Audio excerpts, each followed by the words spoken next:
àmọ́ December ìjọyà. Àmọ́ December ìjọyà. Ìjọyà ìjọyà ọdọọdún làárọ̀ ọmọ òbí láṣẹ. Ìjọyà ìjọyà. Are you dancing or not? Are you dancing or not? Torí ọmọ December ó yá gbogbo ló yẹ ọ̀hún bàbá. Ọmọ December ló ń pẹ́ lọ́wọ́ gbogbo ló yẹ ọ̀hún.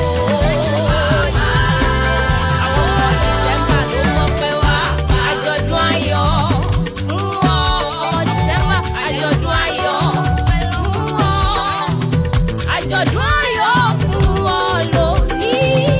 Àjọ̀dún ayọ̀ fún wọn. ọ̀tọ̀ lógo òrùn ọ̀tọ̀ lógo òṣùpá ìràwọ̀ tún yàtọ̀ sí ìràwọ̀ ní ògo ọ̀dọ̀ọdún là ń rórógbó ọ̀dọ̀ọdún ní gbèrègùn yọ ọ̀dọ̀ọdún là ń rọ́mọbì lórí àtẹ òní ni ọjọ́ ìbí ìránṣẹ́ ọlọ́run lady evangelist Ọdúnọlá Ọládélé aya olólùfẹ́ ìdùnnú àti ààyò àkọ́sọ̀ Ọládélé Abíọ́dún Olúwàgbẹ̀yìnyọ̀síwọ̀n mọ́mì Victor mọ́mì Dọlápọ̀ mọ́mì testimony ọmọ wọn ní Ìsánlù Ìsìn ọmọ Ìsánlù Ìyẹyẹ ọmọ arógojó ọmọ arógojọ ọmọ arógunyọ̀ sẹ̀sẹ̀sẹ̀ ọmọ arógundádé owó ọmọ arógun gbàlò gbogbo ìdàjà kókó rẹ̀ sọ́lúrí ó kéré mo mú péjì mo kò dèdè àrọ̀ ṣùṣù lálọ̀ òjò àgbá kìí rọ̀ lásán bó bá pẹ̀rú apọmọ apàjòjì tó tẹ̀rù tó wọ̀ sọ̀rọ̀ ọmọ ọlọ́jọ́ bí òní ọmọ ọlọ́run ọ̀gá ògojò lọ ẹrù jẹjẹ létí òkùnkùn bá abánilálejò bóun tó nílé máa jẹ ọlọ́run tó tóbi ọlọ́run tó ga ọlọ́run àwọn ọlọ́run ọba àwọn ọba tó ju ayé lọ kílè gbòǹgbò tó ṣòro gbẹ̀mí fún oṣó àti àjẹ́ pánìkì fún sàtánì ọlọ́run aṣẹ́gun gẹ́gẹ́ fúnra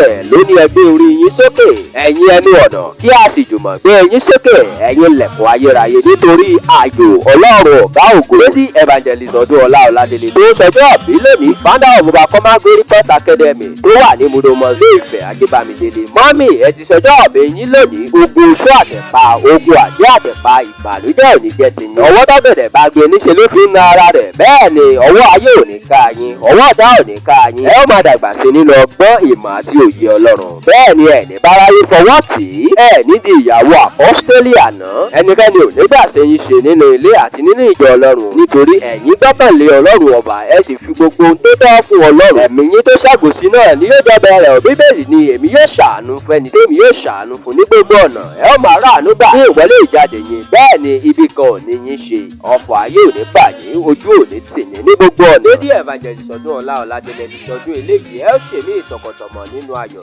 nínú ìdùnnú nínú àlàáfíà èmi broda gbèsè wa sọ pé ìgbà ọdún kan ni ó.